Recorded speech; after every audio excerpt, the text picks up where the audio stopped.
Period बा मासिक धर्म समय रे अनेक महिला विभिन्न प्रकारर समस्या यथा अनियमित पिरियड, अधिक पेट जंत्रणा किंबा रक्तस्रावर सम्मुखीन होइथांती।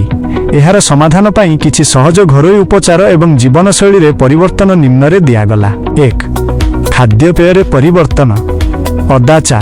पिरियड समय रे पेट जंत्रणा कमाइबा पाई अदा चा बहुत लाभदायक। यह शरीरर प्रदाह इन्फ्लामेशन कम करिथाए। अमृतभंडा।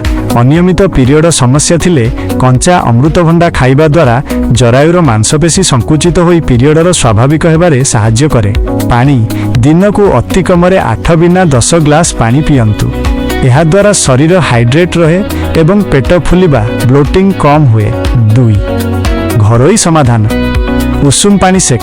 पेट जंत्रणा अधिक हेउथिले एक हॉट वाटर बैग साहाय्य रे तळ पेट को सेक दियंतु। यह मांसपेशी को आराम दिए। डालचीनी। 1 ग्लास गरम क्षीर किंबा पानी रे अल्प डालचीनी गुंड मिसाई पीले अनियमित पिरियड और जंत्रणा दूर होइथाए। 3. जीवन शैली रे संस्कार। योग और व्यायाम। प्रतिदिन हालुका व्यायाम किंबा योग यथा प्राणायाम, भुजंगासन करंतु। यह संतुलित रखिबारे साहाय्य करे। चिंतामुक्त रुहंतु। अधिक मानसिक चाप स्ट्रेस जोगु पिरियड अनियमित होइथाए। तेणु पर्याप्त निद्रा नियंतु एवं मन को शांत रखंतु। केतेबेले डाक्तरंक परामर्श नेबे। जदि आपणकर निम्नलिखित समस्या देखा दिए तेबे तुरंत जड़े स्त्री रोग विशेषज्ञ गायनकोलॉजिस्टंक सह कथा हुंतु।